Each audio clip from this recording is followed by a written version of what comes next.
श्री कृष्ण कहते हैं, हम क्या कर रहे हैं, हमने कैसे संबंध बनाए हैं, हम क्या प्राप्त करना चाहते हैं। ऐसी बहुत सी बातों के साथ यदि हम जीवन के बारे में सोचते हैं तो स्पष्ट होता है कि हम सभी प्रसन्नता या खुशी की तलाश में हैं। हम इसे अलग अलग साधनों से खोजते हैं। यह किसी भी तरह के साजो सामान, संपत्ति, संबंध, उपलब्धियों और अच्छे स्वास्थ्य के माध्यम से हो सकता है।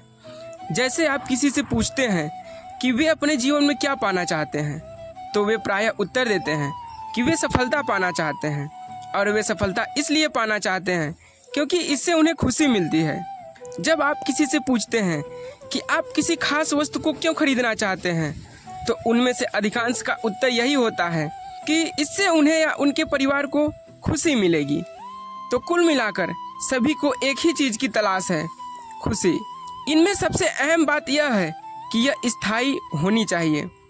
यदि प्रसन्नता हमें पसंद है और यह हमारा स्वाभाविक रूप है, तो यह किसी बाहरी वस्तु पर निर्भर नहीं होगा।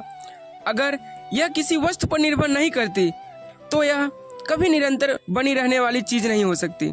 इसलिए सबसे पहले हमें यह जानने का प्रयास करना है कि हमारी खुशी किस बात पर निर्भर करती है।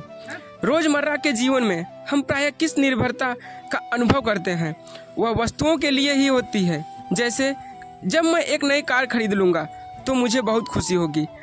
अपने लिए नई संपत्ति खरीदने पर मुझे बहुत खुशी होगी। इस तरह हमने मन में यह विश्वास पाल लिया है कि हमें इन चीजों से खुशी मिलती है, जबकि यह सच नहीं है। जो भी वस्तु भौतिक रूप से रची गई है, वह हमें सिर्फ भौतिक रूप से आराम देगी। दरअसल हमें बचपन से ही ऐसा सोचने की शिक्षा दी गई है। हम इस सोच और मान्यता के साथ ही बड़े हुए हैं, पर अब हमें अपने ही विश्वास पर सवाल उठाना होगा। हमें समझना होगा कि शारीरिक सुख भावात्मक सुख से अलग मायने रखता है। हम प्रायः कोई वस्तु इसलिए खरीदते हैं क्योंकि वह हमारे लिए उपयोगी था, आरामदेह होता है, पर वह असली प्रसन्नता नहीं है। यदि हम भौतिक वस्तुओं के साथ अपनी प्रसन्नता जोड़ते हैं, तो हम अपनी खुशी को स्थगित करते हुए उनके साथ एक शर्त जोड़ते हैं। इसलिए सबसे पहले हमें यह समझना होगा, खुशी हमारी आंतरिक रचना है और हम इसे किसी दूसरी चीज के बिना भी अपने आप रच सकते हैं। जब हम यह समझ लेते हैं कि इस सोच को हमने ही जन्म दिया है, तो सब कुछ बदल जाता है। यही वजह है कि हमारी भावनाएं और सोच हमारे अपने हाथ में ही है। समस्या हमारे सामने आएगी, चुनौतियां भी सम्मुख होंगी, परंतु हम उन्हें देखकर निराश नहीं होंगे या उनका सामना करेंगे।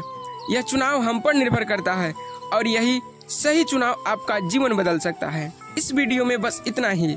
मिलते हैं अगले वीडियो में। अपना ख्याल रखिएगा। जय श्री कृष्णा।